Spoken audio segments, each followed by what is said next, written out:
Hi guys, it's Goretti, and today I'm doing days 22 and 23 of Ethany's 31 Days of Tarot Challenge.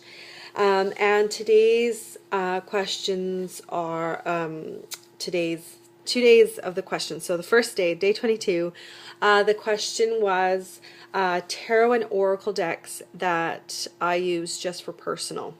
So just for me.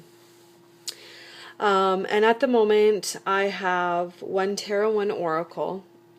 Though I do have Ian Daniels' Tarot of the Vampire that I plan on using just for myself for shadow aspect when I do start working with my shadow self, hopefully sometime this year. I'm still kind of going through the deck and getting used to it, the imagery, and still reading the guidebook, which is an amazing guidebook. It really is an amazing guidebook. So my tarot deck that I use that sits on my altar in my bedroom upstairs is the Wildwood Tarot. This deck is a deck that I pull my daily cards on. It is not your typical Rider-Waite-Smith system. There are similarities to it. The court cards which I absolutely love, are animals. Let's see if I can find one here. Here, King of Stones is the wolf. And there's just different animals. There's fish. There is reptiles and snakes. Yeah, this deck came to me at a time when I was going through some spiritual changes, and it almost fell into my hands as a kind of to me a sign, even though things are not I don't believe in coincidences. Everything's done for a reason, and to me it was kind of like a little bit of a kick in the pants push to where I wanted to kind of go, and so that's my deck. That's the one that I use. And it is an amazing deck, and it's got an amazing guidebook as well. The oracle deck that I use is the Isis Oracle.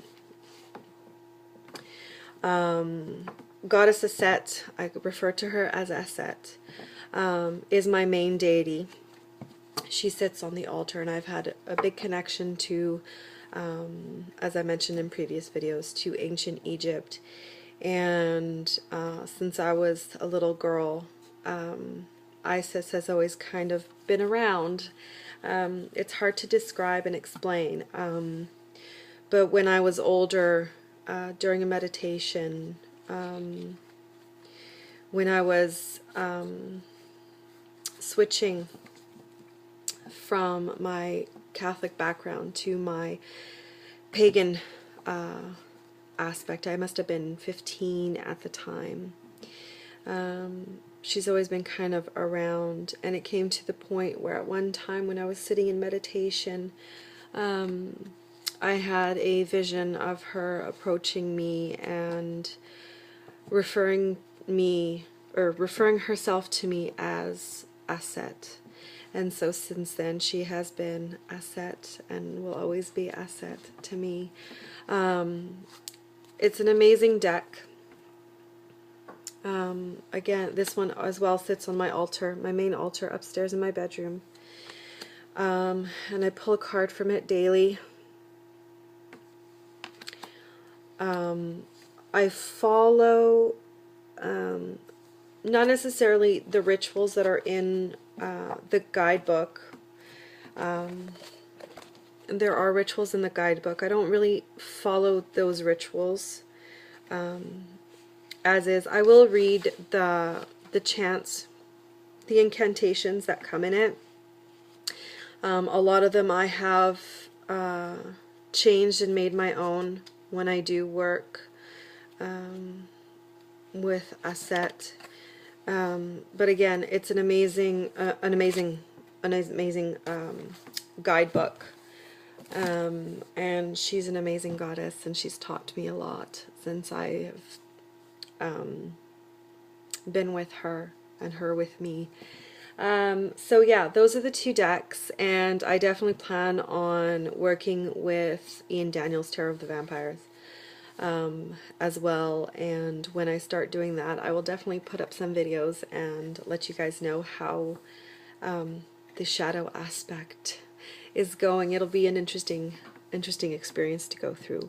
And so for day 24, it is 23, not 24.